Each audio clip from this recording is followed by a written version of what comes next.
और अब बात कर लेते हैं उस टूर्नामेंट की फैसलाबाद में जो जारी है पीसीबी के ज़रिए तमाम चैंपियंस वनडे कप। 5 टीमें मदे मुकाबले हैं, अपने ही प्लेयर्स हैं, अपनी ही टीम्स हैं। आज होने जा रहा है रिजवान की मारखोर का मुकाबला शाहीन शाह अफरीदी की लायंस के साथ। मैच होगा दोपहर 3 बजे और फैसलाबाद में ये मैच होने जा रहा है। लेकिन इससे पहले कि हम आज के मैच पर बात करें, पिछली परफॉर्मेंस की बात करें, कुछ स्कोर की बात हो जाए, अब तक पॉइंट टेबल पे किसने कितना स्कोर बनाया है ये आपके साथ हम शेयर कर लेते हैं। लेकिन जो शिकवा है क्रिकेट पंडितों को, जो क्रिकेट फैंस को, वो कहते हैं कि जी अभी तक कोई भी हमने ऐसा कारनामा देखा नहीं है इन टीम्स का जिसको देख के कहा जाए कि जी टैलेंट हमारे सामने आ गया है। तो ये नाज़रीन, ये स्कोर बोर्ड है जिसमें अभी तक जो मारखोर है, जो कि मोहम्मद रिजवान, इसको लीड कर रहे हैं। 3 मैचेस खेले हैं इन्होंने, तीनों के तीनों जीते हैं, कोई मैच अभी तक नहीं आ रहा। तो पॉइंट टेबल पे इनके जो पॉइंट्स हैं वो 37 हैं। इसी तरह से पैंथर्स की बात की जाए तो पैंथर्स ने 3 मैच टोटल खेले हैं, 2 में कामयाबी हासिल की है, 1 मैच इन्होंने हारा है। पॉइंट्स इन्होंने हासिल किए हैं 23 और इनकी दूसरी पोजीशन है। स्टैलियंस की बात कर रहे हैं तो बाबर आजम, किंग बाबर आजम जिनको कहा जाता है, गो के अभी तक उन्होंने 50 से ऊपर स्कोर नहीं किया था। गुज़िश्ता रोज़ का जो मैच है उसमें 106 उन्होंने स्कोर बनाया है और सेंचुरी बनाई है। और जो अपने उनके नाकदीन थे उनको किसी हद तक जवाब दिया, लेकिन फिर भी उन पर तनकीद हो रही है कि बाबर जो है अपने खिलाड़ियों में, छोटे छोटे जो बच्चे हैं, नए प्लेयर्स हैं, उनके सामने भी अगर वो परफॉर्म नहीं कर पा रहे या कोई काबिल ज़िक्र कारकर्दगी नहीं दिखा रहे तो फिर क्या करेंगे। तो 2 मैच जीते हैं स्टैलियंस ने, 2 मैच उन्होंने खेले हैं, 1 जीता है, 1 हारा है, 14 पॉइंट्स बनाए हैं। लायंस की बात करें तो 2 मैच उन्होंने खेले हैं, कोई मैच नहीं जीता, दोनों के दोनों हारे हैं और पॉइंट टेबल पे इनका जो नंबर है वो 1 है। इसी तरह से डॉल्फिन्स की बात करें तो 2 मैच खेले, दोनों हारे हैं और कोई भी मैच इन्होंने जीता नहीं है, तो इनका 0 पॉइंट है अभी तक। तो ये कारकर्दगी है, देखते ही हैं कि आगे चल के क्या होता है। लेकिन अभी तक बहुत से सवालात उठ रहे हैं। वो कह रहे हैं कि जी कोई भी टीम जो चेज़ करने वाली है, आखिर क्या गर्मी का असर है कि वो परफॉर्म नहीं कर पा रहे, 36-37 से ज़्यादा कोई ओवर खेल नहीं पा रहा, कोई भी जो ओपनर है वो जम के नहीं खेल पा रहा और कोई जिम्मेदारी लेने को तैयार नहीं है। तो आखिर ऐसा क्यों हो रहा है, तो इस हवाले से बात कर लेते हैं। हमारे साथ मौजूद होंगे Syed Mohammad Awais, senior sports journalist हैं। अवैस भाई, आपको पाकिस्तान मॉर्निंग में वेलकम कहते हैं। क्या वजह है कि अभी तक कोई भी ऐसी कारकर्दगी हमारे पास नहीं आई जिसको हम देख के कह सकेंगे जिस मकसद के लिए ये मैच हुआ था, ये इवेंट हुआ था कि यंग टैलेंट को तलाश किया जाए, वो उभर कर सामने नहीं आ पा रहा? अस्सलाम वालेकुम। एक तो आपको पता सबसे बड़ा इस वक्त जो तनकीद हो रही है वो खासकर किसी चीज़ पे हो रही है कि अभी तक आपकी टीम्स बेशक परफॉर्म कर रही हैं। बाबर आजम की बात करें, आप अच्छे निक में नज़र आ रहे हैं। आप दूसरे प्लेयर्स की बात करें, अपना जितने भी अब्दुल समद की बात कर लें, दूसरे लड़के जो एक थोड़े बहुत नए नाम भी हैं वो आपको परफॉर्म करते हुए नज़र आ रहे हैं।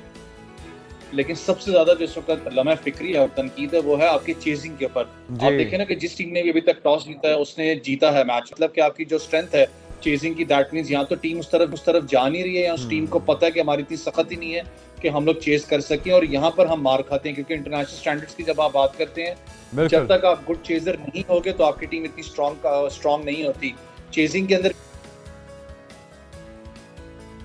अच्छा अवैस भाई, ये हमने देखा है कि जो ओपनर्स हैं हमारी तमाम टीम्स की अगर हम बात कर लें, उनके ऊपर सबसे पहली जिम्मेदारी तो उनके ऊपर होती है कि वो जमकर खेलें, कोई पार्टनरशिप बनाएं, जिम्मेदारी लें कि उन्हें अगर सबसे पहले भेजा गया है तो सबसे बेहतर परफॉर्म भी करना चाहिए।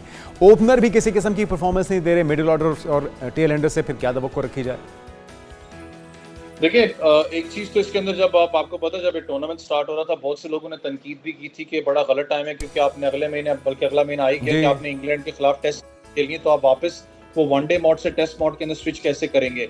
ओपनर्स की बात करें, आपको पता है इतना ज्यादा इन्वेस्टमेंट हमारे टीम में की हुई है, चाहे वो आप बात करें अब्दुल्ला शफीक की बात करें, चाहे आप दूसरे प्लेयर्स की बात करें, साउथ शकील यहाँ तक कि आपको पता बड़े बुरे तरीके से यहाँ पर फ्लॉप रहे हैं। दैट मीन्स मैंने कहा ना कि आपके कहीं ना कहीं वो माइंड सेट में इस वक्त चल रहा है, या तो प्रेशर बहुत ज्यादा प्लेयर्स के दिमाग पे ये बैठ चुका हुआ है कि यार शायद इस टूर्नामेंट से हमारा फ्यूचर डिसाइड होगा कि हम लोग शायद चैंपियंस ट्रॉफी खेलेंगे, अगली जो सीरीज आपकी आनी है। दूसरे एंड पे जब ओपनिंग डिपार्टमेंट की बात करें, जब चेजिंग की मैं बात कर रहा था कि आपके ओपनर्स के अंदर इतनी प्रेशर लेने की सख्त ही नहीं है कि वो चेजिंग कर सके, यहाँ पर जाके फ्री फ्लो क्रिकेट खेल सके। हमारे जितने भी प्लेयर्स को आप देखें वो आपको प्रेशर है इसके अंदर नजर आते हैं। बॉल जोन से जरूर ग्रिप कर रहा है, थोड़ा सा लो रह रहा है दूसरी इनिंग्स के अंदर, लेकिन आपके मिड ऑर्डर की बात करूं, यहाँ तक आपका मिड ऑर्डर भी इतना सस्टेनेबल आपको नजर नहीं आता, जो कि लिटरली पाकिस्तान के जो वक्त मेंटोर्स उनके साथ मौजूद है पाकिस्तान टीम के साथ, उनको इसके ऊपर जो उनसे अकाउंटेबल भी है और साथ में जवाब दे भी है। आखिर मसला क्या है, आखिर टीम टॉस जीत के ब्रेवरी डिसीजन क्यों नहीं लेती कि हम चेज भी करने जाएंगे? क्या मसला आपको नजर आ रहा है? दैट मींस कि आपने मिड ऑर्डर का बैट्समैन जो है सच कोई अभी तक प्रोड्यूस नहीं किया जो कि बड़ी इनिंग्स आपको खेल सके। जब आप चेजिंग की बात करते हैं, चेज में आपको पता है विराट कोहली कर लें या बड़े बड़े कल ट्रेविस हेड को आप देख लें, जिस तरीके से उन्होंने कल इंग्लैंड के खिलाफ इनिंग्स खेली है, उन जैसे नाम आपने अगर बनाने तो दैट मींस आपको अपना दिलेर क्रिकेट खेलनी पड़ती है। अब तक इस टूर्नामेंट में बात करें, अच्छी बात है कि आपका क्राउड बहुत तगड़ा है, आपने लड़कों को बिजी रखा हुआ है, आपने अमाउंट बहुत बड़ी की है, लेकिन फिर मैं कह रहा हूँ जो चेजिंग की आपकी एबिलिटी है वो साफ पता लग रहा है कि वो एक्सपोज हो चुकी है, कि आपके जो प्लेयर्स हैं, टीम है, वो इतनी नडर है कि वो करती है कि भाई हम अपना जाके पहले अभी हम कर लें चेजिंग वाले मामले। अपना जहन बना लें कि बस यही परफॉर्मेंस थी जो आगे भी दिखेगी, या आपको लगता है कि कोई और निखर के सामने आएगा, उभर के सामने आएगा? और वजूहात क्या है? क्या सिर्फ गर्मी ही एक फैक्टर है, या फिर उनको पता है कि हम जीते आ रहे हैं, हमें एक बड़ी अमाउंट तो मिल ही जाएगी? तो असल रीज़न क्या है? देखिए, गर्मी एक फैक्टर तो ऑब्वियसली, क्योंकि हीट भी होती है, फिर उसके बाद ह्यूमिडिटी लेवल भी है, मैंने कहा ना, फिर जब आप फ्लड लाइट्स में खेल रहे होते, क्राउड प्रेशर, सारा कुछ होता है, लेकिन एज अ प्रोफेशनल ये चीज़ें नहीं होती। जब आप ज़्यादातर लड़के जो इस वक्त 150 लड़का अगर आपने पूल इन किया भाई, यहाँ पर एयर टेक्नोलॉजी से पिक किया है, ज़्यादातर लड़के तो पाकिस्तान खेल चुके हैं, पाकिस्तान की दौड़ के अंदर एक मैचेस को खेल चुके हैं पाकिस्तान के लिए, सीनियर एक्सपीरियंस प्लेयर्स हैं, अपना कोई एज सच कोई यंगस्टर्स हैं नहीं। और लोकल प्लेयर्स है ना वैस भाई, मतलब ये इंटरनेशनल प्लेयर्स तो नहीं है कि इनको वेदर का पता ना हो या उससे यूज्ड टू ना हो। मैंने वही कहा ना, देखिए आप इस चीज को एक्सक्यूज बना नहीं सकते, लेकिन मसला मैंने कहा ना, सिर्फ वही साइकोलॉजिकल है। आपकी टीम भाई करना ही नहीं चाहती चेज। आप पाकिस्तान नेशनल टीम को उठा के देख लें, चाहे वो T20 वर्ल्ड कप जो हमने जीता था 2009 का, उसके अंदर आपकी टीम थोड़ा बहुत चेज करते हुए आपको नजर आई थी, या इंडिया के खिलाफ जो आपने 126 127 जो नॉट आउट किया था एशिया कप के अंदर, उसके अंदर आपकी टीम चेज करती हुई नजर आई। एज सच नजदीक आप मुझे बताएं कौन सी इनिंग्स के अंदर, सिवाय फखर जमान को निकाल दें और न्यूजीलैंड वाला एक मैच, ऐसी कौन सी आपको मैच आपको नजर आए इंटरनेशनल के अंदर जहां पर हम डर होके हमने चेज किया? और टेस्ट क्रिकेट तो दूर की बात है, हम T20 में भी अब चेज नहीं कर पाते। क्यों? हमारे लड़कों के अंदर वो सख्त ही नहीं, हमारे मिड ऑर्डर, क्योंकि मिड ऑर्डर हमेशा चेज को जितवाता है, आपका मिड ऑर्डर में स्टेप अप करता है। बाबर ने कल परफॉर्म जरूर किया है, उन्हें 100 रन किए हैं, लेकिन चलो अगर मैं दूसरे प्लेयर्स की बात करूं जो मिड ऑर्डर के अंदर बाबर के साथ खेलते हैं या आपके फ्यूचर के अंदर हैं, उन लड़कों की अगर बात करूं, उनकी परफॉर्मेंसेस कहां पर हैं? अब्दुल्ला शफीक को आप देख लें, वो बुरे तरीके से फ्लॉप है। साइम अयूब की मैं बात करूं, इतना ज्यादा इन्वेस्टमेंट पाकिस्तान क्रिकेट बोर्ड ने उसके ऊपर किया हुआ है, मुझे नहीं पता कि उसकी अक्ल से बात क्यों नहीं जाती कि भाई वो जो नो लुक शॉट है जो आपकी बड़ी मशहूर हो चुकी है, और भाई उसको दिमाग से निकाल दो, उसी बॉल पे आप आउट हो रहे हो बार बार, वो जब तक दिमाग से नहीं निकलेगा सरिया जो। अच्छा, वो कल की अगर मैच की बात की जाए, स्टालियंस और डॉल्फिन्स के मैच की, तो डॉल्फिन्स की टीम 272 रन के ताकुब में 97 पर ही ढेर हो गई है। मतलब ये तो लगता है कि आप खेलना ही नहीं चाह रहे, आप जान मारना तो बहुत दूर की बात है, या जम के मुकाबला करना तो बहुत दूर की बात है। मुझे डॉल्फिन्स का ना कभी कभी याद आता है, आपको याद हो कराची डॉल्फिन्स ही एक सेंस में टीम है, और आपको याद हो कराची किंग्स जो PSL खेलती है, दोनों का एक ही चीज है। क्यों? मुझे याद है कराची किंग्स के अंदर भी इतने बड़े नाम मौजूद थे टीम के अंदर, ऑन द पेपर की बात करूं कि वो दुनिया की किसी भी टीम के खिलाफ खेल सकती थी, यही इनका हाल है।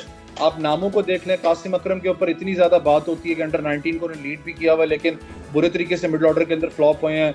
साउथ शकील की आप बात कर रहे हैं, वो परफॉर्म नहीं कर पा रहे। साहिबजादा फरहान पैचेस के अंदर परफॉर्म कर रहे हैं, टीम बहुत तगड़ी है, लेकिन यूनिटी नजर नहीं आपको आ रही। सरफराज अहमद कल खुद आपको पता है खेलने आए तो लोगों ने तनकीद भी करना शुरू कर दी कि जी आप कहते हैं कि जी हमने यंगस्टर्स को यहाँ चांस देना है, आप यहाँ पर क्या करने हो भाई, अक्ल के दुश्मन हो। तब इसलिए वो बीच में बेचारा खेलने आया, क्योंकि सीनियर प्लेयर है। कहीं ना कहीं आपको पता है कि टीम जब परफॉर्म नहीं करी तो सीनियर प्लेयर स्टेप अप करता है कि यार एटलीस्ट एक विन मिल जाए तो शायद बूस्ट आपका वापस आ जाए। लेकिन कल भी आपने देखा होगा कि वो कुछ एज सच परफॉर्मेंस आपको नजर नहीं है। तो सियालकोट इस वक्त जो डॉल्फिन्स की बात करें, सारे मामलात उनके खराब चल रहे हैं। आई डोंट नो कि टीम यूनिट को बैठना पड़ेगा इनके पास कि भाई इतनी अच्छी साइड है, क्यों नहीं आपका जो आप अभी तक एक मैच जीतने में कामयाब हुए। लिटरली उनका जो ट्रैक रिकॉर्ड है वो आप देखें बहुत बुरी तरीके से फ्लॉप हुए हैं। सियालकोट बिल्कुल ऐसे ही है। बहुत शुक्रिया सैयद मोहम्मद अवैस हमारे साथ मौजूद थे। और अब क्या खिलाड़ी खेलना नहीं चाहते, खेल भूल गए हैं, या फिर किसी किस्म का दबाव है? आखिर वजह क्या है? इसको संजीदगी से ना सिर्फ तलाश करना होगा इस वजह को, बल्कि खिलाड़ियों को वापस खेल की तरफ लाना होगा। क्योंकि पाकिस्तान के अंदर बच्चा बच्चा जो है वो क्रिकेट का दीवाना है। अगर क्रिकेट ही इस तरह से कोलैप्स कर जाएगी तो फिर मेरे ख्याल में एक बड़ा लॉस इसे जाना चाहेगा। और इसके लिए फौरी तौर पे जो इकदाम हैं वो करने की ज़रूरत है।